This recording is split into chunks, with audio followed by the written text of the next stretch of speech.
Alors, donc, moi, je vais vous présenter les optimisations que nous avons faites au sein du laboratoire de biologie moléculaire à l'hôpital de la Conception, dirigé par Anne Barlier, et ce, dans un objectif d'optimiser nos analyses, qu'on va appeler non conventionnelles, dans le diagnostic de la MEN 1.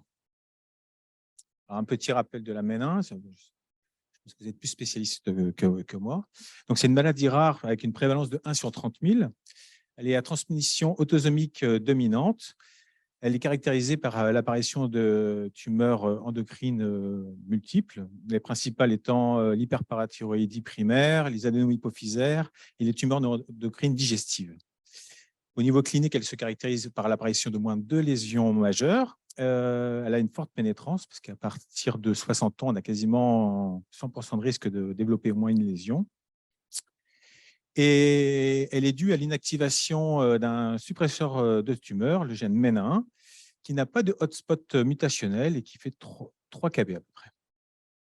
Donc, face à la gravité de la maladie, il est important d'établir un diagnostic génétique afin de pouvoir offrir le meilleur des suivis aux patients en termes d'imagerie et de bilan sanguin. Et pour ce, il faut identifier correctement les patients. Donc, chez les cas familiaux, on identifie 80 à 95% des cas avec une mutation, et il n'est que de 30% dans les cas sporadiques, même s'ils ont 3 lésions majeures. Donc, face à ce déficit de résolution dans la MEN 1, nous avons cherché à optimiser nos analyses qu'on va appeler non conventionnelles en routine. Donc, ce ne sont pas des mutations ponctuelles ou des petites délétions insertions, qui vont donc être les mosaïques génétiques et l'analyse en nombre de copies de façon automatique et fiable. Donc, pour cela, on utilise du NGS, comme tout le monde, associé à des UMI, donc ce sont des index moléculaires uniques, et un logiciel informatique ne demande pas des compétences particulières en bioinformatique pour pouvoir le manipuler, mais qui peut être paramétré à volonté. Donc, je vais vous présenter dans une première partie les mosaïques génétiques, ce qu'on a pu développer, et un petit complément pour les CNV. Alors, un petit rappel pour pouvoir se mettre un peu dans le contexte de ce qu'on analyse. Dans les maladies génétiques héréditaires mendéliennes traditionnelles, la mutation est apportée par un des parents. La cellule œuf qui va être produite va apporter un allèle muté qui va la donner à l'ensemble des cellules, qui va transmettre à l'ensemble des cellules. Ce qui fait que quand on va analyser le sang total, on va se retrouver avec un variant hétérozygote. Et en séquençage NGS, la fréquence observée d'allèles mutés va être comprise entre 25 et 75%, sachant que la majorité se trouve à 50%, mais c'est ce qu'on peut observer. Lorsqu'on a une mutation qui arrive de façon post-zygotique, donc elle n'est pas transmise par les parents, la mutation va être transmise à une partie des lignées cellulaires de façon aléatoire, mais au niveau du sang, on va se retrouver théoriquement avec une fréquence allélique mutée inférieure à 25%. Et cette fréquence va être d'autant plus faible que le contingent de cellules qui vont être porteurs de la mutation va être faible, voire même pas du tout détectable si ça touche par exemple que la lignée germinale. La difficulté dans un labo de diagnostic de routine, c'est d'identifier ces variants avec une faible fréquence allélique. En dessous de 10%, on va commencer à avoir en fait du bruit de fond, et donc différencier les artefacts de séquençage de PCR contre les vrais variants qui sont liés à une mosaïque, ça va devenir un défi technologique. Donc, il y a quand même des techniques autres que l'NGS classique qui va permettre de les mettre en évidence. Il y a des techniques ciblées comme la digital PCR ou le séquençage profond, mais elles sont onéreuses et coûteuses en temps. Donc, on va limiter en fait ces investigations-là à des phénotypes qui sont particulièrement évocateurs.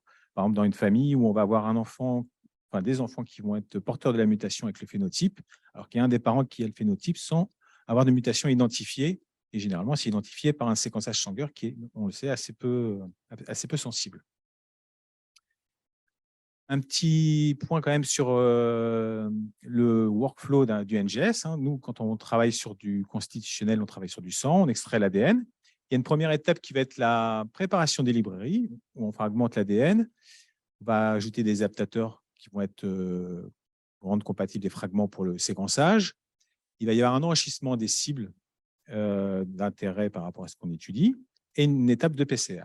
La deuxième étape va être une amplification clonale, le séquençage, puis vient l'analyse bioinformatique où on va aligner nos séquences sur une référence et extraire les variants.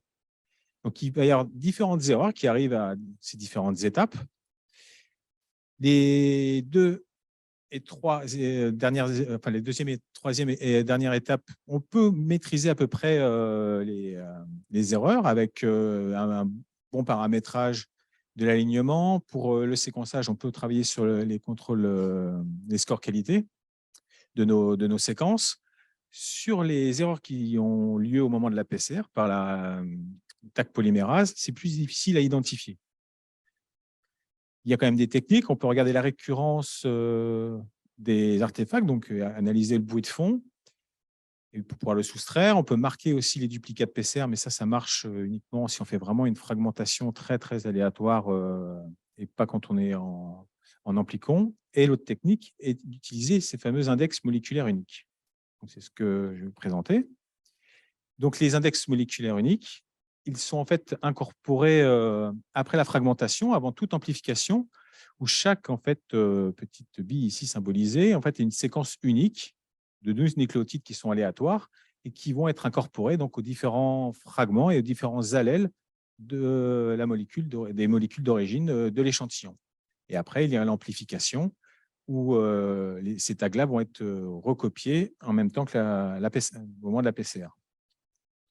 Donc, au moment de l'analyse, on va se retrouver en fait sur cette configuration-là, où on va se retrouver avec nos petits paquets en fait d'UMI et les variants, enfin les faux variants, les artefacts aléatoires vont se répartir sur les différents UMI, mais ne seront pas majoritaires en fait par groupe d'UMI. Donc, ils vont pouvoir être éliminés au moment où on fait une séquence consensus, tout en conservant en fait notre variant de faible fréquence. Donc, cette technique-là est appelée le Digital NGS. Elle est utilisée en single cell RNA pour pouvoir compter les duplicats de PCR. Elle est utilisée également pour faire du somatique, pour pouvoir descendre en sensibilité.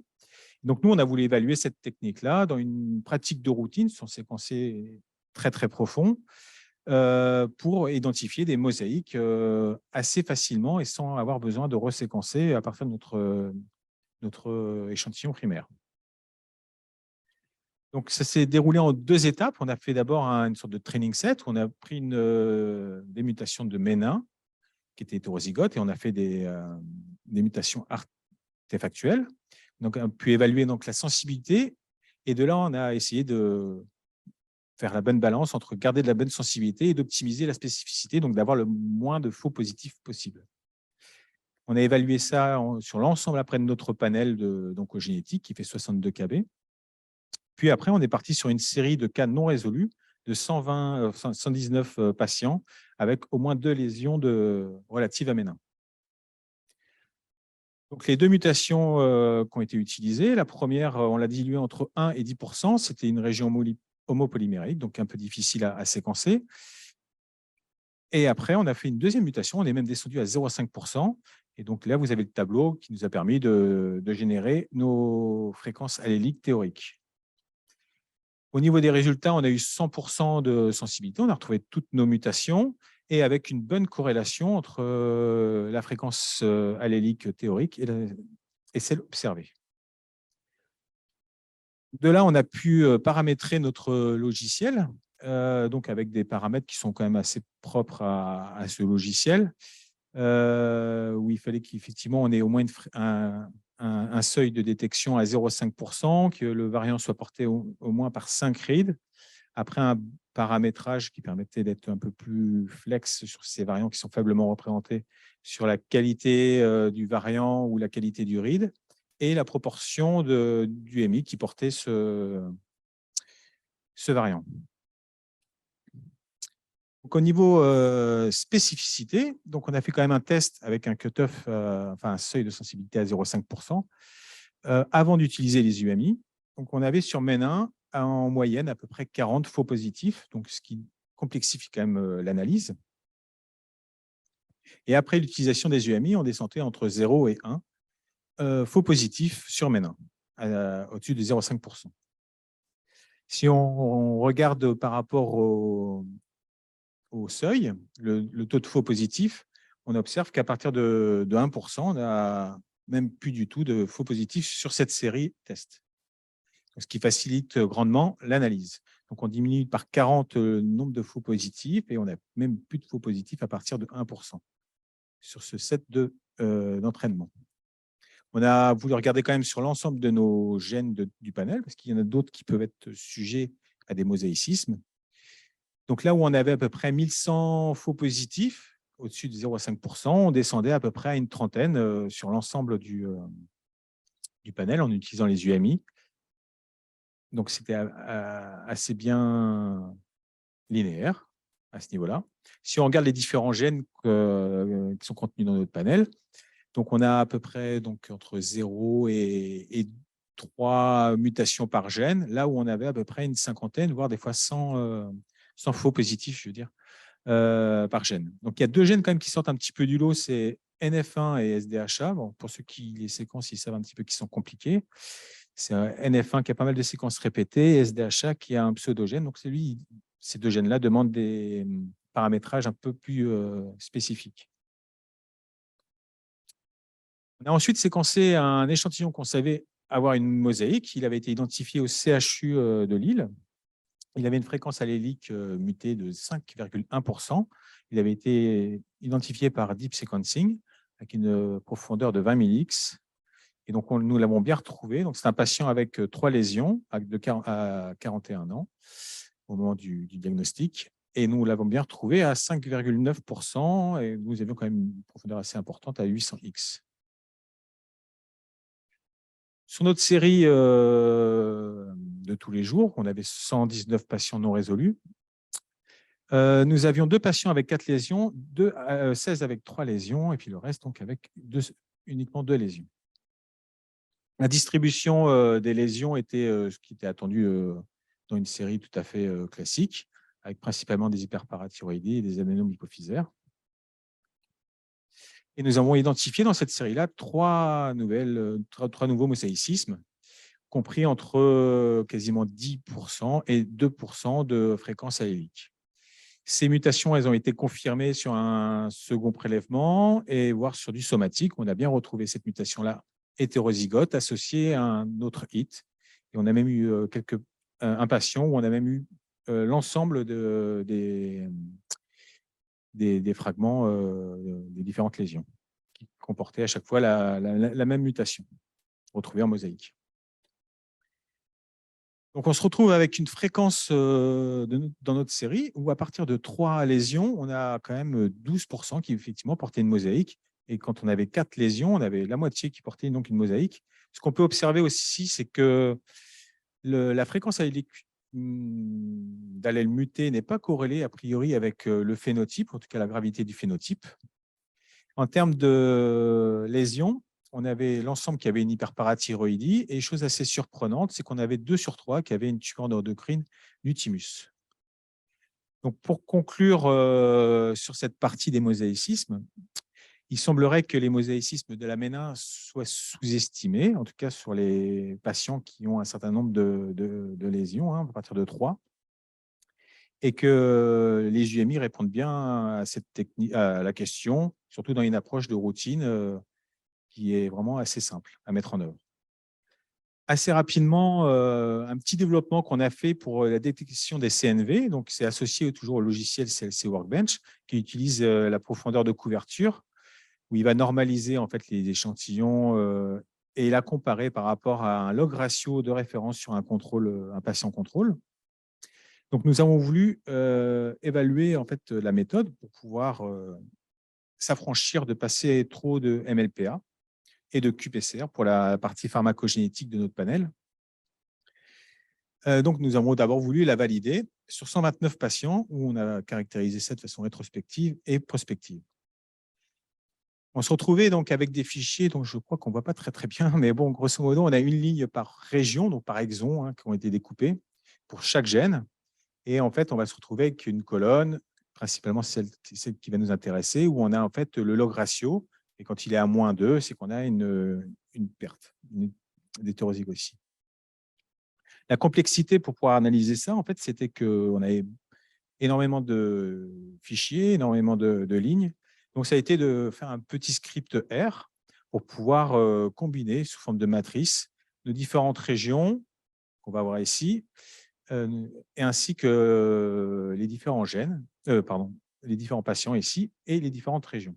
Donc, on a une partie ici qui est la pharmacogénétique, donc ça bouge assez régulièrement. On a le GPR101 qui est sur le X, qui nous sert aussi de contrôle d'identitovigilance pour le sexe.